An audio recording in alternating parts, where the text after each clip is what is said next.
So we are back with you today. Maria has got our recorded started. Thank you. So again, we have myself and Amy on. Maria's on with us too. Adria will be back on Monday and part of our IET Clinic team, as part of our IET Clinic team.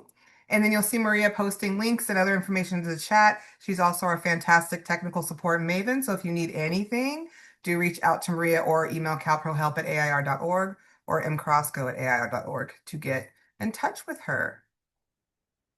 All right, we are on webinar 2. You should have submitted action plan steps 1 and 2 already. If you haven't, please make sure you get that submitted as soon as you can. You should have the rest of these dates on the calendar, but after the day, we'll be coming back together on April 29th and then have our last session together on Friday, June 5th. But that doesn't end there because you will have coaching for your agencies, individualized coaching from June 2026 to February 2027. Now, as we talked about previously, the IET quality indicators are a set of features we want our IET programs to aspire to have. We're going to spend a little bit more time again today digging into aspects of the 5 quality indicator categories. But today we're going to be looking specifically at IET program design, along with student experience and progress in particular. And that's also reflected in our agenda, which will first get started on student recruitment. Then we'll talk about intake and onboarding. And then we'll close out with retention and wraparound services before Maria gives us next steps and assignments. Maria's just posted the handouts into the chat, so make sure you have those downloaded because you will be utilizing those later throughout the session. So go ahead and have those open and ready. So let's go ahead and get started on the first thing we want to focus on, which is student recruitment. This connects to quality indicator number 6, which has an articulated marketing and outreach plan to reach potential students in the community. So before we get really deeply into this, let's do a quick poll. What tools are you using right now to recruit your students?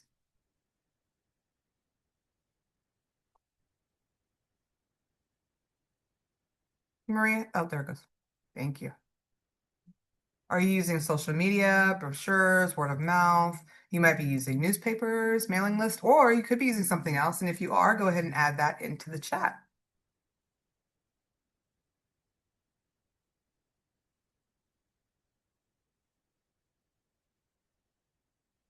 We do still have people joining, so I'll give us a little bit more time on the poll right now than we normally do.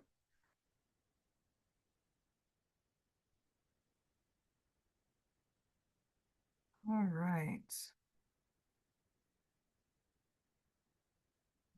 The person named LACC2, can you add your name in there, or is that your whole team? Just so we know for attendance purposes. All right. So far, 53% of us have responded to the poll.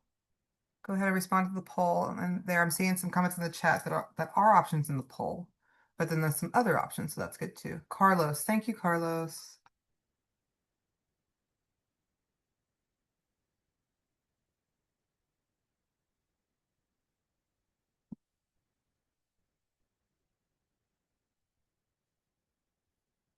All right, 73% of us have responded to the poll. I do prefer A's, but I mean, I guess, accept a C.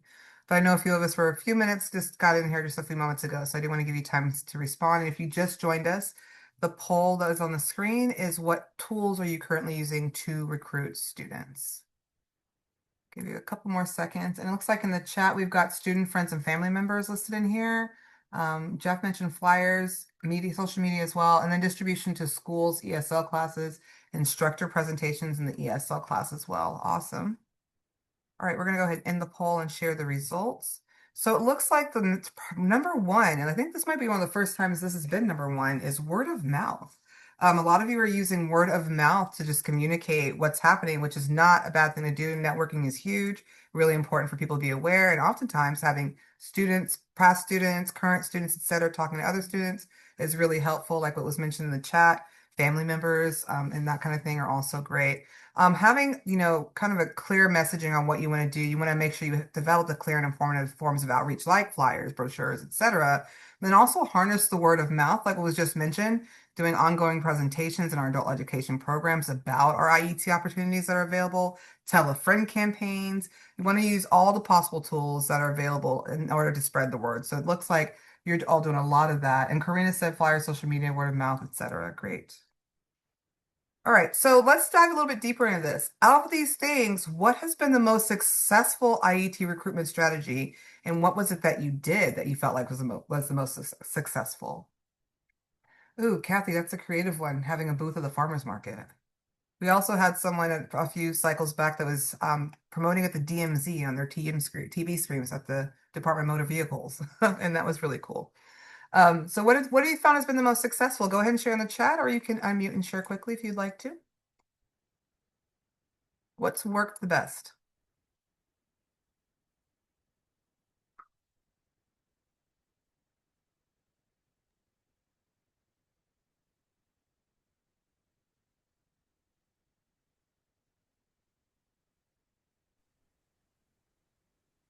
Jeff's promoting to existing ESL and ABE classes. Yeah, go ahead. I see your hand up, Kathy.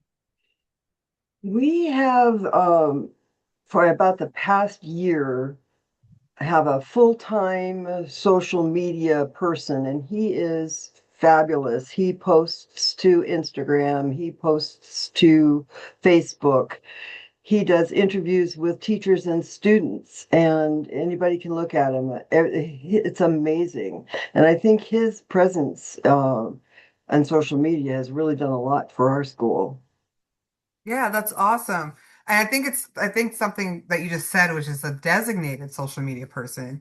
I know back when I was still when I was still in the classroom, it was mostly reliant on individual teachers and program staff to like try to drum up stuff and post it, etc. And having someone who's designated to just do that and can dedicate the time to it is so huge because as educators, it's kind of hard for us to remember to do that, and we're trying to do a million other things that are student focused, right? So I think that's really huge. Thank you so much for sharing, Kathy.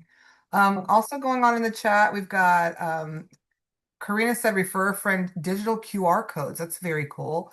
Dr. St. Paul said first time, so she's here to learn some strategies. No worries. Glad you're here.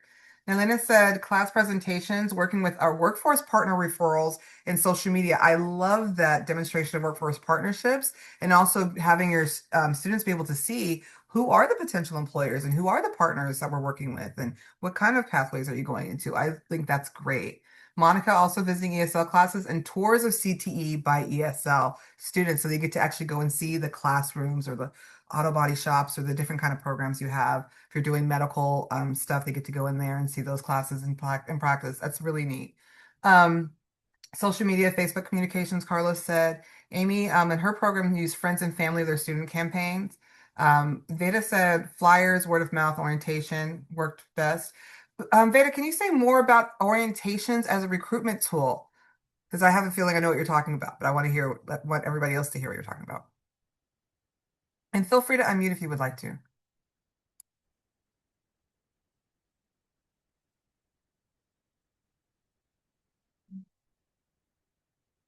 Oh, you're unable to mute right now. I think if I'm understanding correctly, and you can correct me in the chat, what you're talking about is during orientations for other programs, you mention IET programming to them and give them the option to join those as well. Is that correct? We'll see what she says. That's correct. All right, look at me go. All right, thank you for those who are just joining. I'm glad to see you on screen. Hi, Kimberly. All right, so thank you so much for sharing your strategies in the chat. These are things that work really well. I have to say, for us, word of mouth from prior students seemed to be what was most helpful. Having our past students going and talking to our ESL programs and talking about what they did. They would also go to our ESL, ABE, and GED graduations. Sometimes they were guest speakers, that kind of thing. So that was just really helpful having that word of mouth too. But again, that was a little while ago and there's so much more tech now. And so you can do so many more cool things than you could do back when I was in the program. Nelena says program info sessions on Zoom are also great to reach out to online applicants. That's awesome. I love all the innovation you're sharing. All right, so when we're thinking about student recruitment, you want to consider how you reach out to your target population. So, effective outreach and recruitment really requires a strong knowledge of the IET program's target population. So, you want to research who is your target population, consult with partners on the characteristics of the IET program's target audience, and how to best conduct outreach to recruit those particular participants. You also want to consider a variety of audiences. That can include learners who are currently enrolled in your program. Or it could also be other untapped participants, people you aren't already serving. So you want to think about who are we already serving that could benefit from IET and who could we be serving that could also benefit from IET. You want to also survey existing marketing materials for ideas. So before creating any outreach materials, you want to identify and review what you already have on hand for messaging ideas. And then reach out to other IET programs, partners, and stakeholders and ask them to share their outreach brochures, posters, and other materials with you as well. You can leverage existing resources from other state agencies or initiatives. You might want to also consider hosting focus groups and asking attendees to review and rate existing marketing materials to identify those that can be modified or be used as a guide to focus on your IET program materials. You also want to categorize feedback that may include effectiveness of the design and content and relevance of materials to the target audience. Because you might have the right messaging, but the design may not be speaking to people, or you could have a really cool design, but your message isn't landing because you're not being clear on what it is. So you want to make sure you're capturing both of those pieces. Another thing that we don't often talk about in adult education programming, but is really important, is simply branding of your IET program's messaging. Once you've determined the messaging you want to use for your program, you want to work with partners to develop the message to brand your program in a way that attracts a wide range of learners. So develop outreach materials that convey the value of your IET program for adult learners related to in-demand careers and acquisition of industry recognized credentials and post-secondary credentials and certifications. And then you also want to highlight adult education learner outcomes along with success stories to encourage potential learners to learn more about IET opportunities within their communities. A lot of times, the biggest influence is hearing from someone else who has experienced it and done really well or really thought it was great to talk about their lived experiences. For example, how often do you buy something without looking at the reviews first, right? Our learners also want to hear from other people who've gone through it and what their experiences were.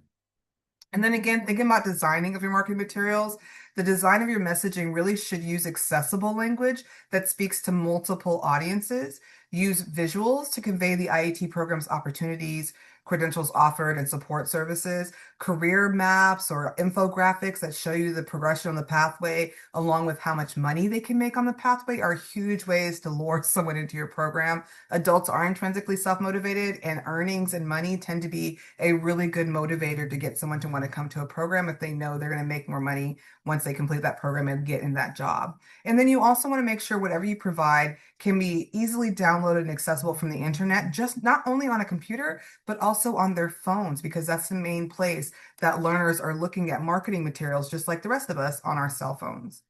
An IET program has a great chance of success also if the staff are strong advocates who can readily communicate the information about the program to the community. So once your marketing materials are developed, you're going to want to stop to identify ways to encourage your staff, partners, providers, and trusted community collaborators with along with that IET program staff to conduct effective outreach within the communities. So tap into your networks to help promote your IET program and share the great work that you're doing. Now, in addition to staff and partners, like was mentioned in the previous slide and what you all have talked about as well, let's talk about a few other opportunities for recruitment, many of which you have all mentioned already in the chat. So these are things that you can incorporate in addition to what we just talked about. So that recruitment of those ESL students, like you all mentioned, talking to them and having them come in, go on the tours, going to their classroom, that kind of thing. The students that are already on the career technical education registration or in CTE classes, remember there's not necessarily a wrong door to IET, and a lot of your CTE students might benefit from language and literacy supports within an IET program. And so ultimately, classes like business math, business English, that kind of thing become part of a CTE program that also lends itself to IET. You might also have students who are high school equivalency students or GED students that might benefit from IET programming. So I ran into this also. I ran when I was back in the AB 86 days when the consortiums were first starting. We're meeting with partners. One of the first things I asked is, what is it about our programs that our students are not getting hired with you? And we were meeting with a lot of industry partners and union leaders. And what they told us was, a lot of your students are having a hard time with converting fractions. Our students weren't taking math at the time. They were working on welding. They were working on plumbing and pipe fitting and programming and that kind of thing. And that was such an easy fix to add in that business math class. And what we also found out looking at the certification data was it wasn't just the math, but specifically the word problems they were having a hard time with. And it was also a reading comprehension issue. So adding in business math and English really helped that. So you, like me, may also have students who could benefit from ESL support. I had students who are not native English speakers who needed that, or you might have students who have numeracy and literacy support needs. So tapping into those CTE students and CTE programs can actually also benefit your IET program as well. You already mentioned friends and families of students and graduates. Current and former students are often the best advocates for our programs. And then you can recruit through education, community-based organizations, employer partners, like we discussed previously, within your local school districts, for example. And whether you're in a K-12 adult school or a community college, there are other K-12 school districts in your area. So tap into the one you're connected to or others that are connected to your consortium so that they can help promote your programs and pathways as well. And then lastly, case managers at other organizations who assist job seekers, like your local American Job and Community Centers, are also really helpful. So with that, I'm going to pass it to Amy, and we're going to talk about intake and onboarding. Thank you, Sudie. I'm going to share my screen. All right. Thanks so much. So we're going to pivot to talk about intake and onboarding now, which is obviously follows from recruitment. You recruit the students, and then what are you doing with them, right, to help them onboard?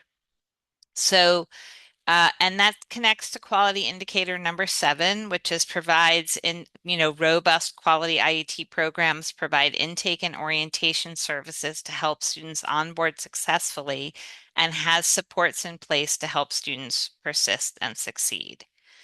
So before we talk about intake and onboarding and IET, I just want to ask first, think back to a time when you attended a successful orientation for something new to you.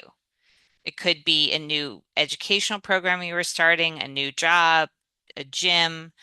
What made you feel comfortable and helped you feel ready to succeed? So I'm going to give you a minute to think about that. When you were starting something new, what did they do to make you feel ready and help you succeed? And then when you're ready, go ahead and post your thoughts in the chat. They don't have to be full sentences.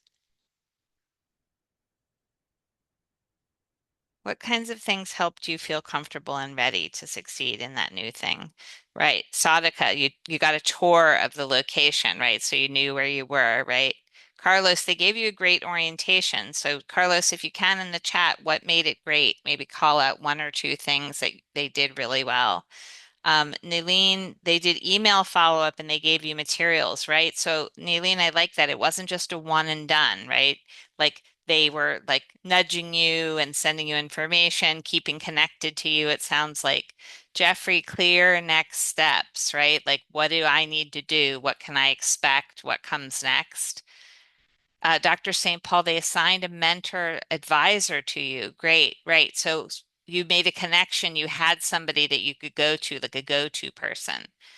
They gave you materials, lists of contacts and resources. Mary says clear end goals and consistent support as part of the intake, right? So I like that, Mary. They told you up front during the intake and orientation what the goals were, right? Like what you were going into and what you could expect, hopefully, if I got that right. Introduction to the team, overview of the benefits, right? Right. A contact person with questions. You guys are really hitting on a lot of these, like the things that make you feel comfortable and supported when you're starting something new. These are great. All right. So, and then I guess related to that, the question of, I want to put to you this question of how does a robust student intake and orientation contribute to student retention, right? So some of our students come to us because they were previously unsuccessful in school, right? Others are there because they're in a new country and they're learning the language, and they might feel much like you did in that new environment, right? When you were starting something new, kind of uncertain and needing that support to get going, right? So just getting them to sign up through recruitment really isn't enough. Once they're recruited, we need to go through an intake and onboarding process to make sure that they're eligible, right, for the program, suitable for your IET program, and really prepared to start a rigorous course of study, right?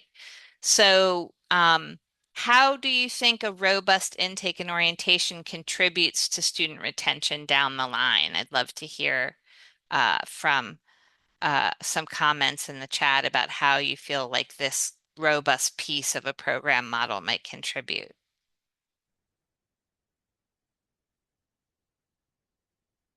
And I am going to go ahead while you guys, some of you are typing.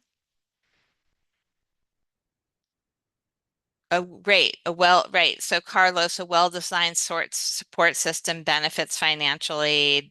Right, right. It helps to make, great, these are great. It helps to make, it creates personal connections, identifies barriers. You guys are hitting on a lot of these. Exactly. Like the things that you do up front help people persist and succeed as you go through the learner experience, right? So this chart in front of you, if you want to create successful IET programs that support your learners, it's really important that we think beyond the curriculum and just the skill building, right? And think about the student experience and the support that we want our learners to have all the way through. And those stages really include what we would consider pre-enrollment, which is like the learner during pre-enrollment starts through that outreach and recruitment activities and begins to set awareness of the program, expectations, right? Then there's enrollment and intake, and that's where the learner experience is really enhanced, right? Because there's an intake process where you build the foundation for success and you can tailor it to meeting your individual students' needs and also goals at that point, right? And we're going to talk about that today. Then during the participation stage or phase, which is really when they're in classes or doing their work-based learning, that support happens through individualized counseling, other support activities that ensure persistence. And finally, and we've talked about this, the transition phase, right? Our work isn't done until our students transition successfully into their new career, better job, or onto additional post-secondary and training in their new career path.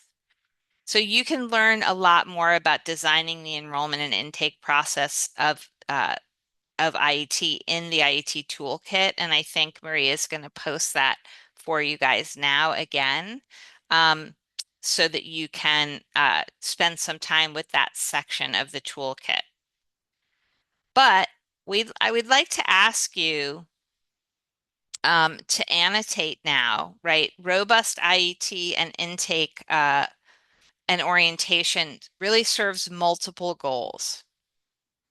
And you'll see some of them here, which is to gather the baseline information from prospective students you need to be able to provide appropriate guidance at that front door and also determine their program eligibility.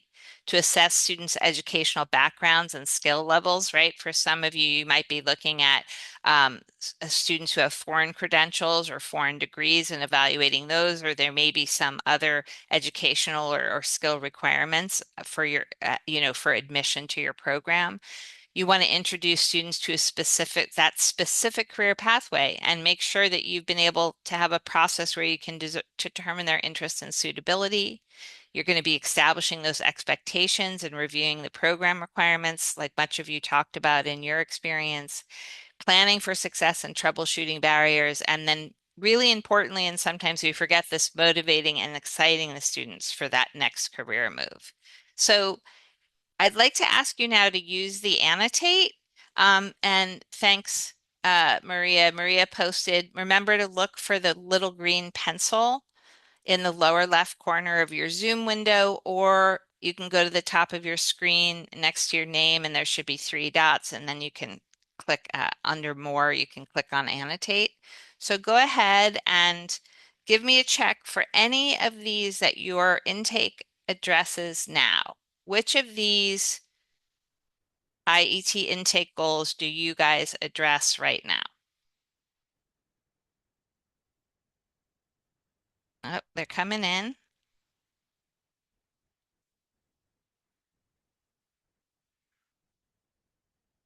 Great. And if you don't, that's okay. I know some of you are just starting, or some of you are just beginning to really build out this component of your model, so that's fine. All right. So it looks like I see a lot of you checking off motivating and exciting your students for the next career move, which is awesome, and also assessing those educational backgrounds and skill levels. That might be where you're administering the CASAS or other assessments, right? And also establishing expectations for participation and reviewing program requirements. It seems like fewer of us are gathering the baseline information we need to be able to provide appropriate guidance and determine eligibility or uh, suitability. So let's get started with that. I want to talk about how IET programs do some of that. So many IET programs, including the ones that we ran while I was a program director at LaGuardia Community College, use a multi-day intake process to provide information about the program, establish eligibility, help students plan for success, and begin to identify any supports and barriers to attendance. These intake days are often scheduled at the same time and days that the classes run. And this is one way really to determine really easily and upfront if students are available and can actually show up at the required days and times of our classes, right? So if you can come to intake and orientation at those same days and times, hopefully it means you can make it to class at those same days and times. Multi-day orientations and intake processes also demonstrate student persistence and follow through, right, on the student's part early and upfront, right? But I want to say a lot of IET programs don't offer multi-day, or they can be offering some components asynchronously online, like asking students to do some things online before they come in. So as I walk you through this, I'm certainly not suggesting that you have to do a multi-intake process. It's more like thinking about what components you want to have in your intake. So often day one is just the orientation to the career and program, getting those eligibility basics and giving some basic program information, establishing and understanding interests and suitability, that career fit, like for students to be able to say, what is this career all about and is it right for me? And doing that basic skills assessment. So oftentimes those are kind of day one basic eligibility and orientation activities. Then a second step, whether it's in person or however, is at LaGuardia, we called our IET students back and we started to do our community building with them. So we would do some plan for success ideas. We would collect any other additional information or paperwork we needed from them. But it was really the beginning of building that community. Once on day one, we had established suitability, career fit, and basic eligibility. And then at LaGuardia, the step three, it really wasn't a day street, was a step three, was we would do individual interviews. Our transition counselors and case managers would do individual interviews to identify those potential barriers and supports that our student needed, and also to build that connection with our staff that some of you had talked about. So what does some of that look like? So for example, the types of activities you might do on day one that help student explore career fit, you might use California Career Zone. This is part of the CDE's California Career Resource Network, and this website has tools for students and educators. Maria's posted it. Thank you, Maria. That can help them explore the specific career, right? So you might do some kind of an activity that helps them understand more about things they need to do and know and be able to do on this job, annual number of job openings, average salaries, right? So these are the types of exploration activities of like, is this career right for me? And this is one tool. Another tool that we used often are these day in the life videos. And you guys may already use these or seen them, but there's hundreds of them. And they're pretty easy to find. This one that you see here is the day in the life of a CNA. And it's a really great way to bring the student to the job, right? To see what somebody in that job does, and then do activities with them to say, what is this? Is this something you'd be interested in? Like, what did you notice about this job? What kinds of characteristics or skills or what kinds of things was this person who's a CNA doing? So you could use one for welding, electrician, whatever paraprofessional. There's tons of these. And there is a really great way of taking the student to the job and to the career quickly and with a multimedia platform. So that's a great way to orient them to the profession. The other thing that I want to talk about is this notion of determining eligibility and suitability. And this seemed like something maybe some of you have yet to build into your IET program. So when you're building your intake and orientation, you really need to think about what's the specific eligibility for this career path, right? And that has to be determined by your team, and it has to fit the career that you're training for. So this is an example of a good fit for a CDL, a commercial driver's license. So uh, at LaGuardia, in order for people to even be accepted into our CDL IET program, they had to meet the criteria you see here. They had to be over 21. And the reason for that is not because they actually had to be over 21 to be in our program. They only had to be over 18. But because we discovered when we talked to um, employers who hire long haul truckers, they said we don't hire anybody over 21 because we can't get insurance for them. They won't be insured. So we didn't want to train students. We didn't want to have them go through this whole program and then not be able to get a job. So we just said, okay, our program, you're going to be over 21. They needed to have a valid and clean state driver's license, right? That's another thing we discovered was like we were training people and then they would have points on their record or on their driver's license, or they wouldn't even have a valid driver's license in our state. So that was a big one, a big learning curve for us. We would talk to them about how they need to be available as evenings and Saturdays, right? That they are going to be away from home and on their own a lot, right? Like that, what are the conditions of being a long haul trucker? And then for us, finally, because of the criteria for the commercial driver's license, we established that they needed to have a reading uh, grade level above sixth grade and above, just because of the rigors of the training and the credentialing.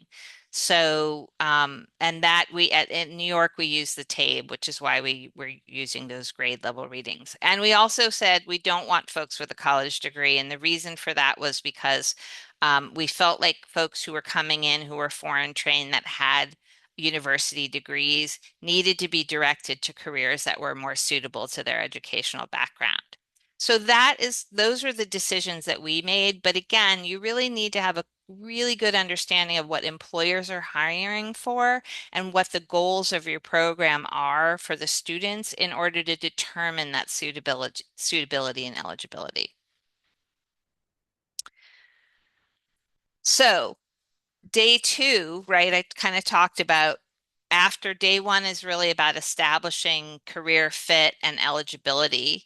And then day two or step two really starts with that community building or those planning for success activities, right? Which includes outlining program requirements, the kinds of resources that are available, right? Those would be more of the details about who's here to help you, where do you get help, and collection of any additional paperwork you might need for concurrent enrollment. Like if some schools are going through their financial aid system, right? Some schools are benefit screening. So all of that kind of second level um, paperwork happens kind of later.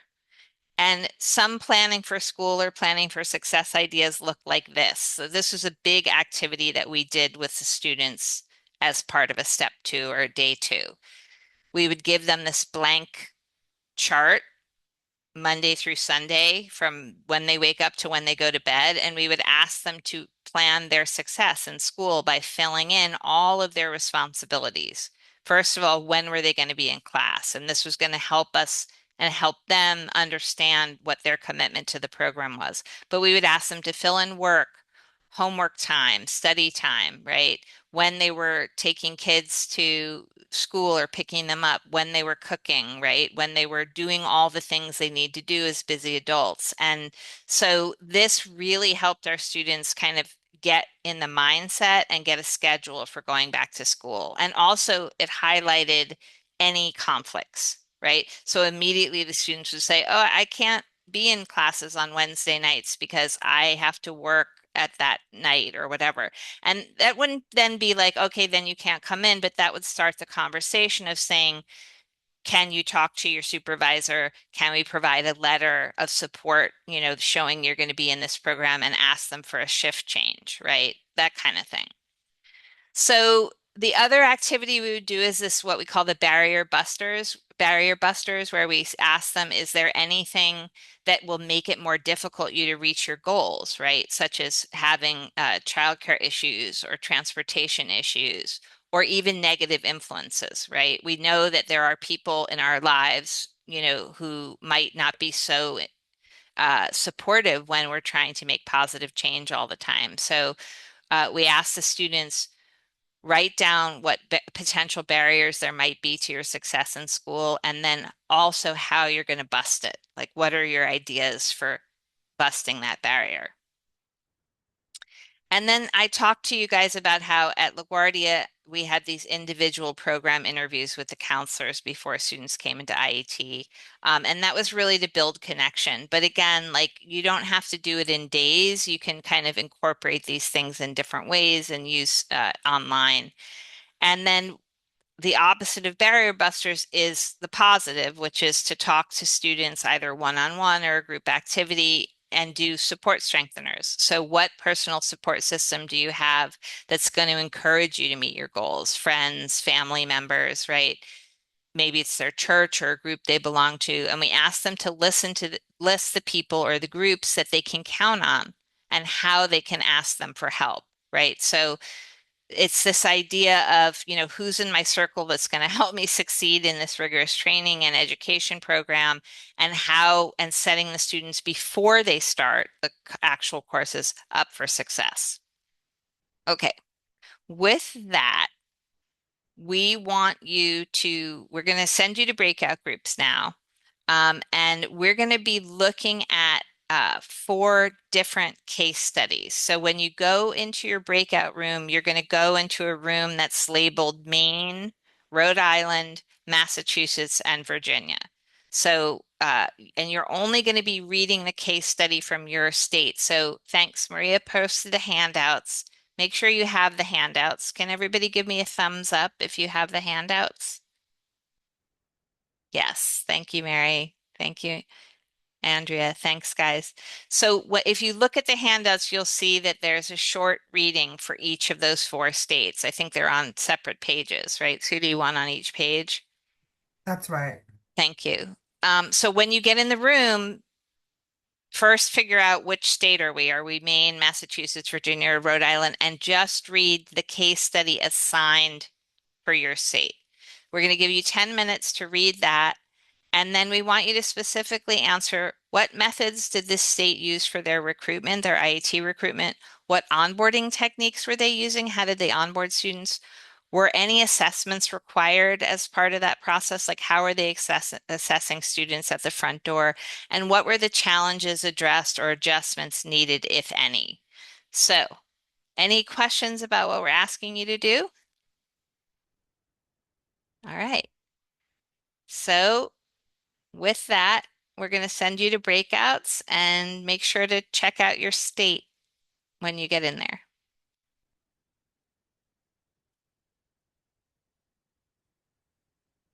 They spoke with in English.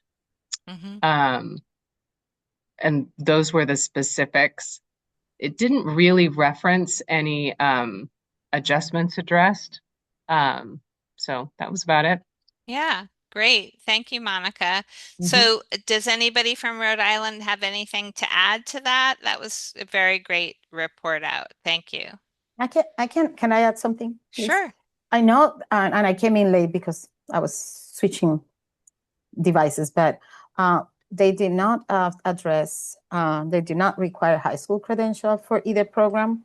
So if there was a challenge in this case, I would say people in this health career and culinary arts, those positions that are accredited usually require a GED or a high school diploma. So I would see that of being a problem after completion of the program. Hmm. Interesting point and a good one to raise. In this particular case, I think it was CNA and culinary arts.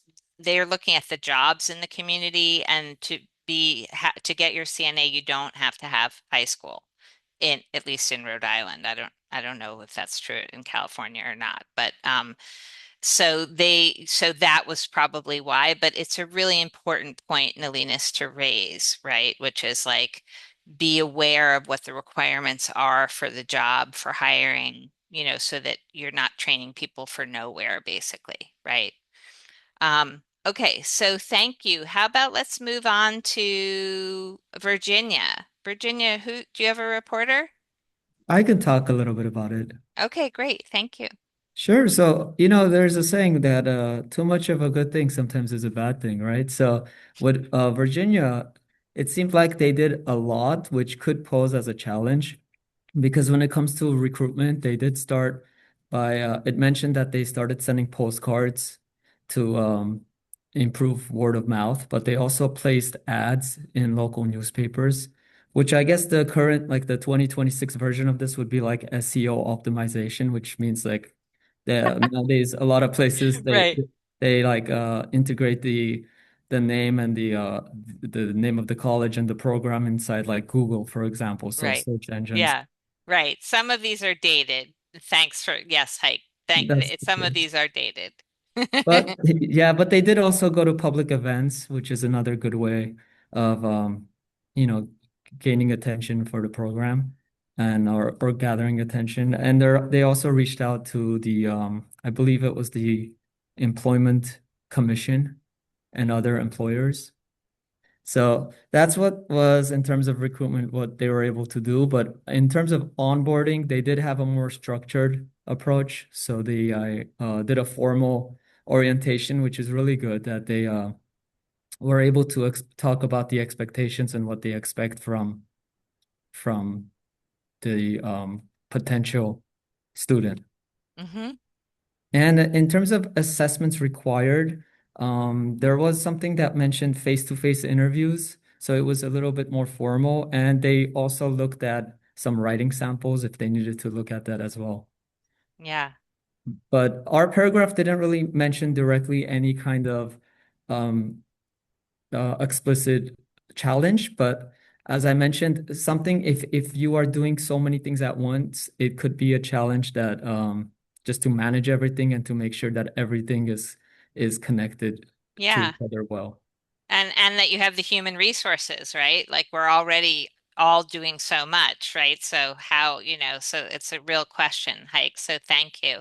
And the thing that I like that you brought up is about the writing sample, right? Which, um, you know, a lot of programs will ask students to respond in writing to questions, right? That are contextualized, like why are you choosing this career, or how does your experience, write about an experience you had that connects to this job that you're interested in or whatever. And people do that for a couple of reasons, right? They want to see if it's a writing heavy career, it's a writing heavy, reading heavy training, they want more information, but it's also, again, another way to get more information from the students about who they are, what their motivations are, what their goals are. So thank you for that, Virginia. So our last state is Massachusetts. Do you guys have a presenter? I don't mind sharing. Great. Okay, Thanks, so I'll Dr. just share St. for just a Paul. little bit. Yeah, so for Massachusetts, if you look into there, they really didn't really talk about a lot of their, sorry, we're gonna have someone join the group. They really didn't talk too much about the like if it's considered recruitment because they talked about their selection process and they're interviewing students, the readiness of the program. So there wasn't like methods of recruitment. Their onboarding techniques that they use. If we talk about like onboarding, if that was even a thing, because again, they just said that they have weekly information sessions and weekly testing. So again, it's like, so do you people just come in and they just test and they have info sessions? Still, that wasn't really clear on that. Mhm. And then also what assessments were required. So first they talk about how they're going to have that English proficiency, the written test, and then you think transcripts are required because then they say like if you need transcripts transcribed or whatever for them to be able to translate that. So still I'm thinking maybe it could be transcripts, Mhm. I think, because I you threw it in there, so it might be the thing. Mhm. And then the challenge is, well, I don't know if there's any challenge. They talk about if someone can't like do translation, we could provide that. If Right. they're having challenges with English, we could provide that. So I'm thinking those are the things that they could do, but it wasn't really clear. So that's what I had. Mhm. That's what we all talked about. We were like, I think that's that. No, I think that's that. No, I think that's Right. that. So that's what we Yeah. got together. Right. Thank you, Dr. St. Paul. Really appreciate it and love your assistant there. The yeah, so obviously it's hard to really understand from these small case studies, and they leave us with a lot more questions. But I think one of the reasons why we like this one, yeah, and if we just giving you a high five for presenting for the group, is they do talk about getting uh, transcripts, right, from their foreign trained or foreign educated applicants. And it's something that a lot of us don't think about or haven't historically thought about. And so I think that's really important, right, to understand the education that your students have in their home country and what does that mean in terms of their career pathway here, and that in Massachusetts at that particular program, they made an investment in getting those transcripted and translated, right? Because they might carry credits or they might make them eligible for a whole bunch of other things that they didn't even know that they were eligible for, right? So this was great. Thank you guys for reporting out. So before I turn it back to Sudie, we just want to take one last poll now that we've looked at a quick IET orientation intake and orientation process. What which components would you like to add to your IET intake and orientation process now that we've looked at them and talked about some of them? So there's a poll and it's multiple choice, so pick as many as you want. Which components would you like to add to your intake and orientation process?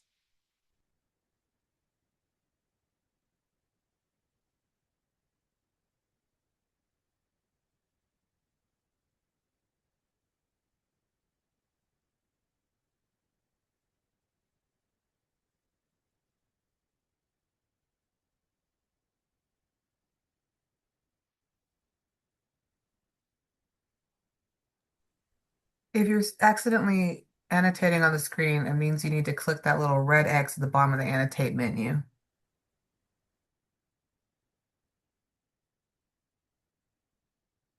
Thanks, Sudie. And if for whatever reason you're having trouble with the poll, you can also, add in the chat.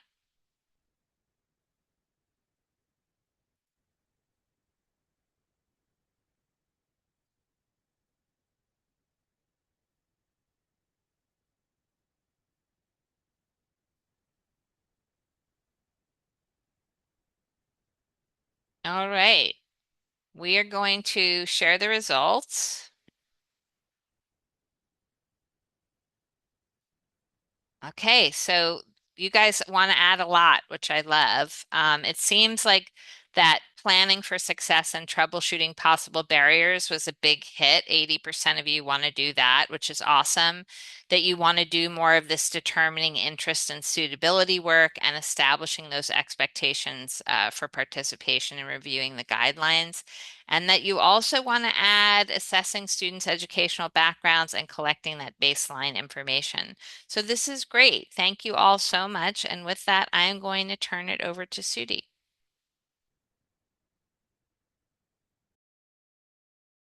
I'm on mute. Okay, we're now going to pivot a little bit to student support and retention.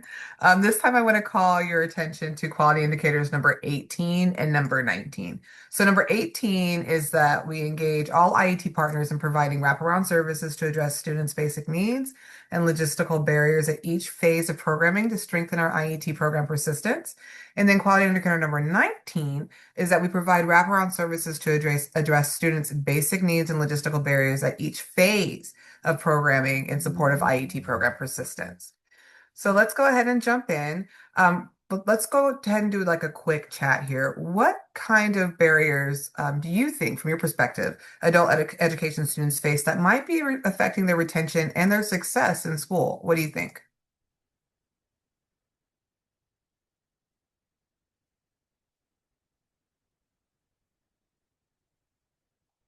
Work, yes.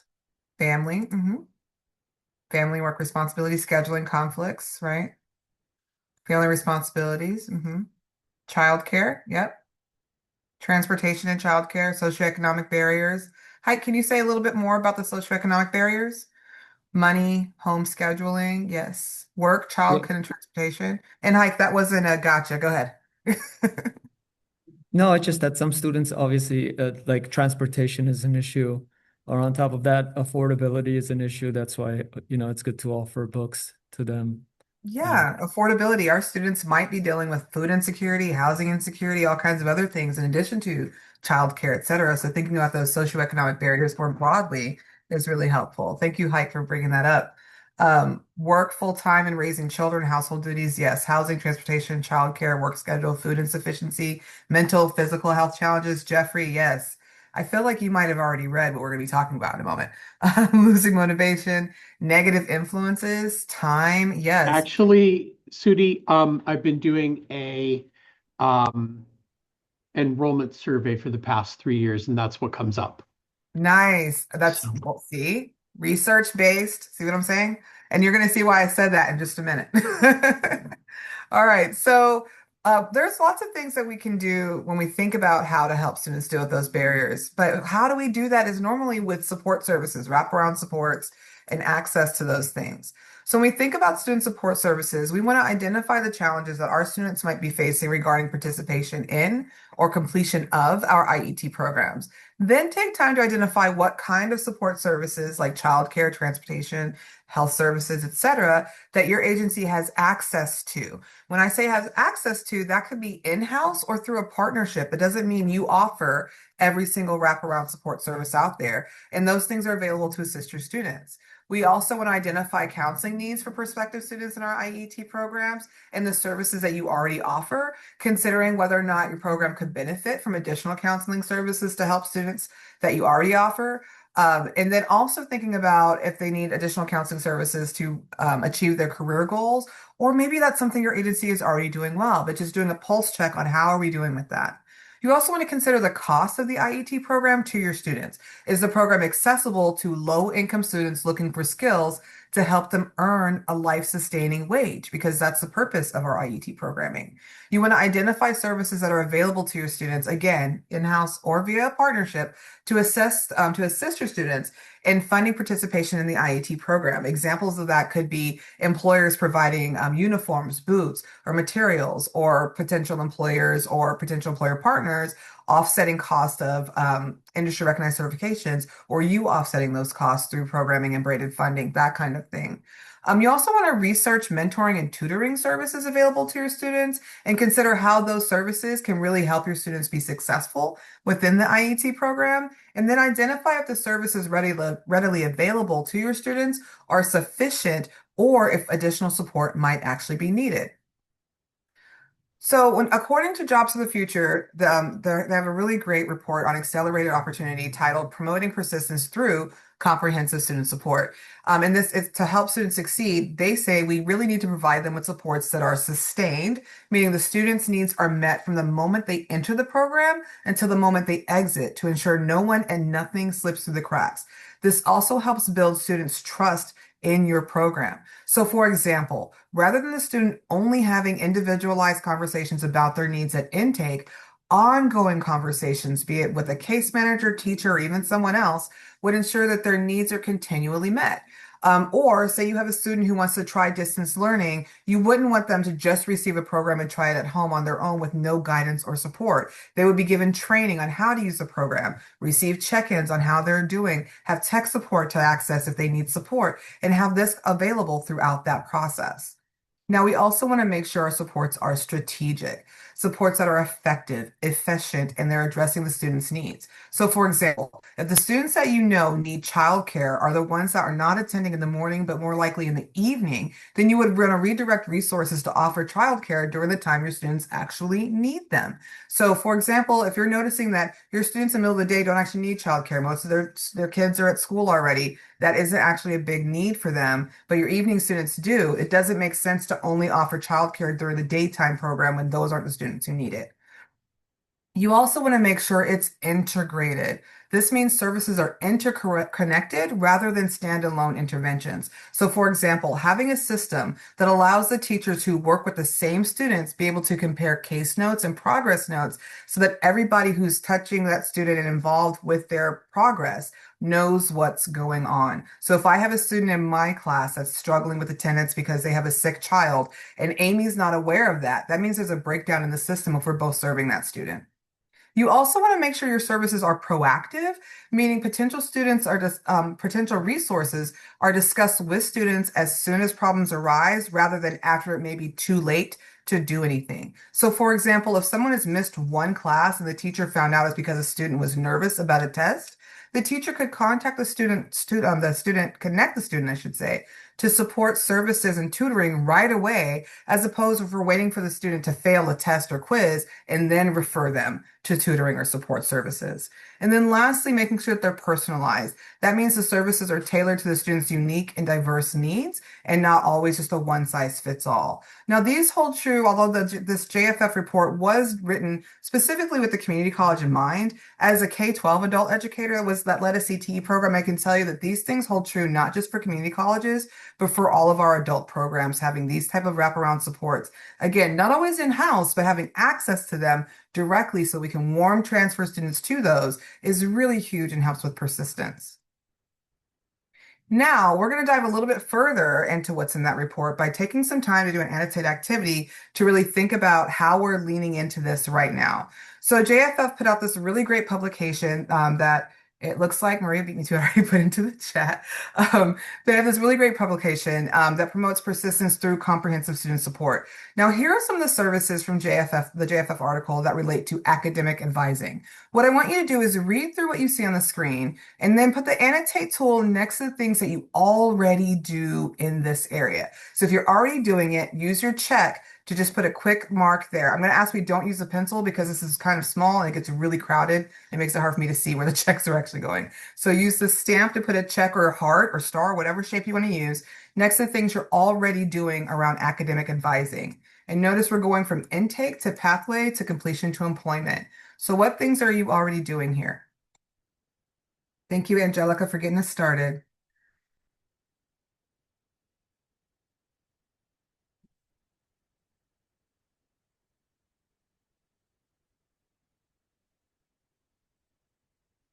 Okay, so far I only see two people annotating. I know Vita and Angelica are not the only ones doing any kind of academic advising in their programs.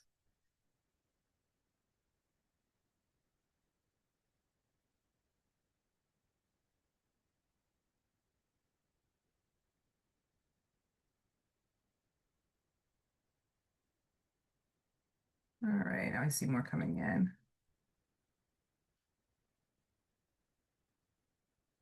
And as a reminder, if you're having any problems with the annotate tool or not finding it, you can always respond in the chat. I am monitoring that as well.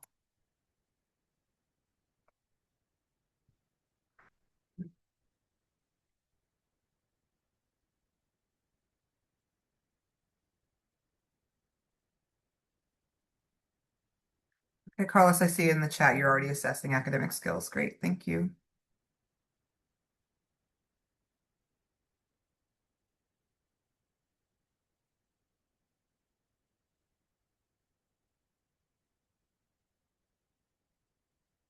All right, so it looks like we are still coming in, but it looks like we're kind of across the board. It looks like a lot of us are assessing academic skills.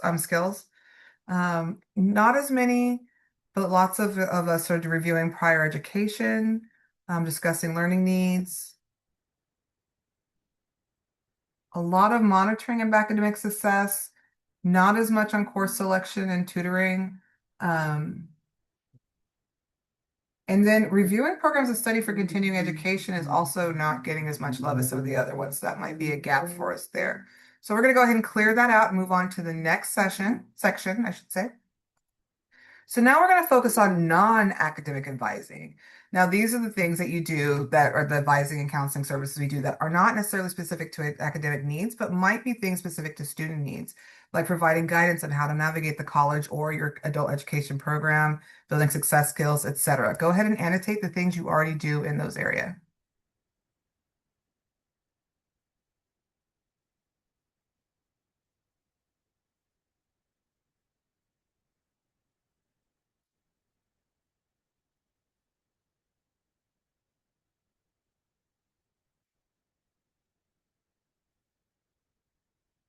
I'm going to click this time.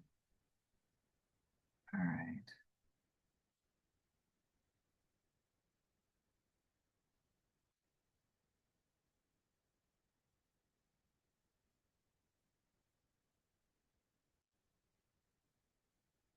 All right. So still coming in, but looks like we are doing a lot of the non-academic advising, which is really great.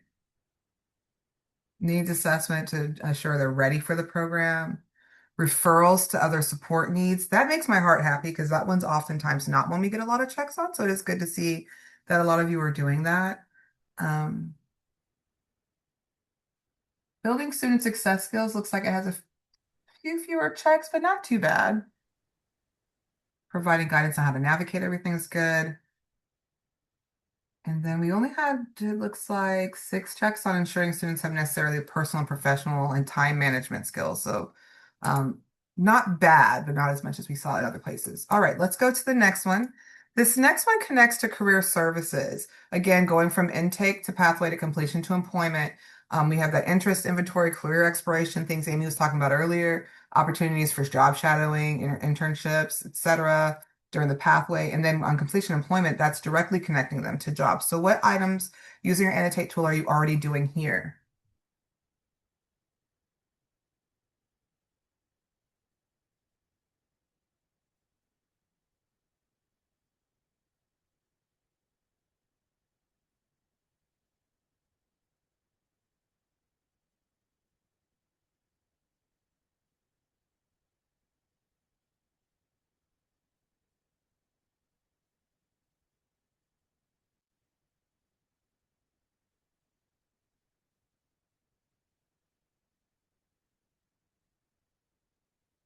Okay, so interestingly, this is an interesting cohort, Amy.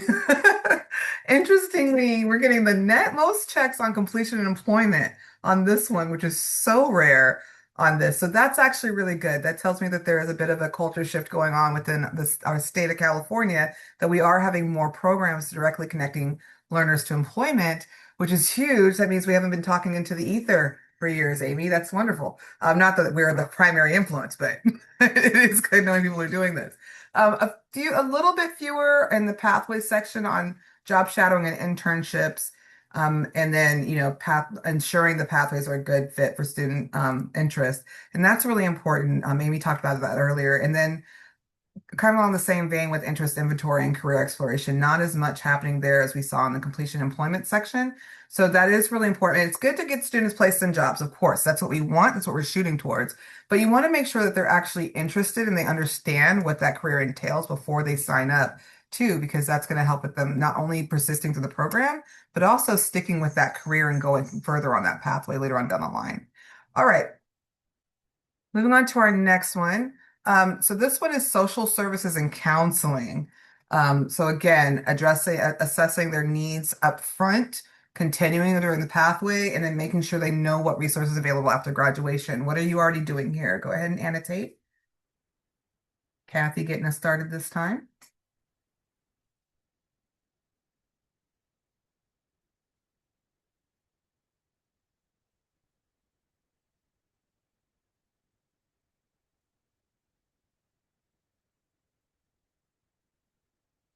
And I want to remind us when we say counseling in this context, we're not just talking about academic counseling. That was in that advising section earlier. In this place, we're talking about various counseling needs, whether that's mental health support, other things like that, outside of just academic counseling.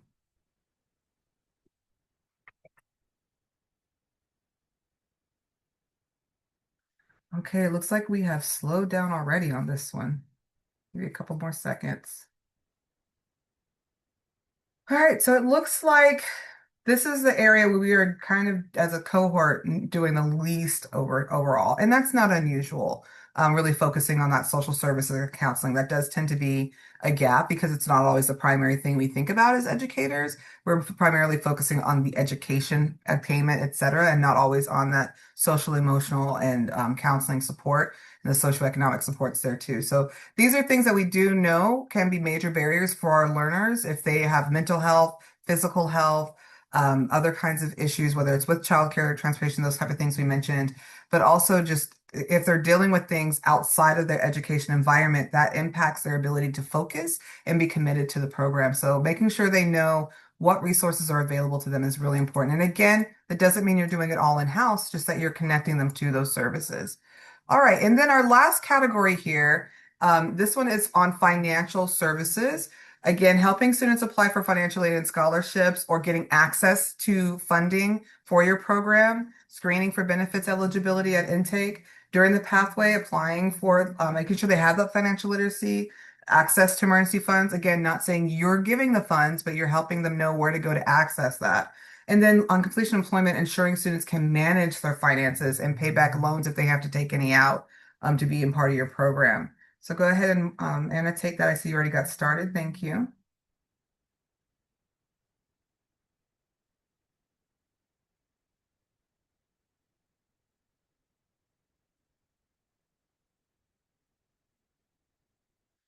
So to be clear, this isn't like that's good. Your IT programs don't charge, but your IET programs covers everything, including uniforms, materials, equipment, time, those type of things.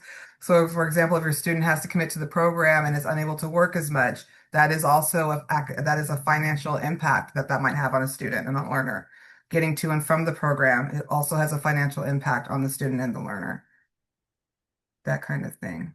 But our IET program doesn't charge is a huge, huge, huge, huge, huge positive.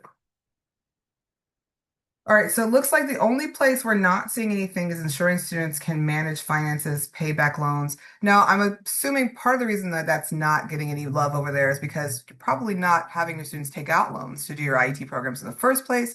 So that might not be a huge thing. But that financial literacy and being able to manage their personal finances when they're in the workplace is also really important. All right, so with that, I'm going to move us forward and pass this over to Maria, who's going to take us through to wrap up. Thank you, Sudi. I'm gonna go ahead and share here. Okay, so I'm going to wrap this up for the last couple of minutes that we have together and go over a couple of things that are coming up in the clinic. So we'd like to inform you that on April 29th, for our next webinar that we're going to see each other again, we'll be focusing on challenge stories. So this is going to be a great opportunity for you to benefit from all the great minds that we have here in brainstorming how to address some challenges that you might be facing. For this assignment, your team will do the following. You're going to confer with your program team to identify a challenge that you're currently facing or that you have faced before as you are developing your IET program or that you're probably still trying to solve. And this is going to look like 1 to 2 paragraphs of a challenge story that describes the specific challenge that you're facing as you implement IET at your site. We know that each program's challenge story will be different and it will depend greatly on where you are in that implementation process so far. So you might be focused on getting started topics like identifying staff, recruitment, intake, or student orientation, or you might be focusing on issues regarding retention, transitions. Let me move this here. Transitions, students working, or upscaling your students. So be sure to include also at least 2 questions to your story. We're going to ask that you submit your story before the webinar on April 22nd, which will be next Wednesday. We will share some of your stories during our next webinar, and we're going to ask that you discuss them in more detail as we brainstorm solutions and pool the group's knowledge, resources, and experience. So here's one example. We have 2 examples, but I'm going to go through just this one really quickly. So here's one example of what your challenge story might look like. So in this local community college example, they mention we are planning to launch an IET HVAC program in September. This is in high demand in our area, so we want to meet the needs of local employers and our students. The problem that we have run into is that we don't have a CTE teacher for this program, and we are not sure how to determine entry-level academic eligibility for students. So this is their issue, and so these are the questions that they're posing that they would like assistance with. How do we identify the best teachers for this program? And how do we determine entry-level academic eligibility for students? For example, CASAS, or for example, having a cutoff score. So identifying these challenges can help each team in charting their own path and also create an opportunity for those who are listening to contribute their ideas based on our collected array of experiences. So some of us may have used strategies that could help here. For example, identifying different ways of finding teachers or coming up with different ways to determine who entry-level students are. We have another example, but I'm going to move forward in the interest of time. And if you have any questions about challenge stories, please email us and we can send you different examples or give you a little bit more insight into any questions that you might have. But looking ahead for the rest of our clinic, all of your work is going to then culminate into the capstone project. So as we've mentioned before, the capstone project will be a presentation that's divided between 3 different sections. We'll have an admin section, instructor section, and the last section addressing those challenges, successes, and next steps for your implementation. This presentation will be due on June 1st and before our final virtual session, which will be on June 5th. And so homework assignments coming up. All of these are located in assignments 4 in Moodle. So by April 22nd, the administrator on your team should be submitting your team's challenge story, right? So that'll be a group effort, but it'll be your administrator who will be submitting it in Moodle on your team's behalf. By April 28th, the day before our next webinar, teacher members of your team will complete an activity on integrated lesson objectives. All team members then are all tasked with watching a video on creating a single set of learning objectives, along with the student recruitment and intake and onboarding sections. With steps 3 and 4 of the IET plan in Moodle. The action plan should also be submitted by your team's administrator on behalf of your team. And you'll see that it's labeled in that way in Moodle as well. So please note that while 2 of the 4 items in the section are marked for submission by the admin member of your team, will underscore that these are intended to be a whole team contribution. Like in the case of the challenge story, please be prepared to share your story when we meet again for webinar 3 on April 29th. I'll go ahead and skip that one really quickly. So our next webinar will be Wednesday, April 29th, 1 to 2:15. All the assignments that we have for you will be in Moodle. This recording will be in Moodle as well in case you miss anything or you want to go back and check out what everyone has said today. And I'll conclude there. I'm a little bit over, so I apologize. And thank you for all your time and participation today and for your commitment to your team as you work through this clinic together. So we will be seeing you fairly soon. Thank you, Thanks, Maria. everyone. Thanks, everybody. Have a good one. Bye. Have a great weekend. Thank you, everybody. Now I'm going to go ahead and close this out.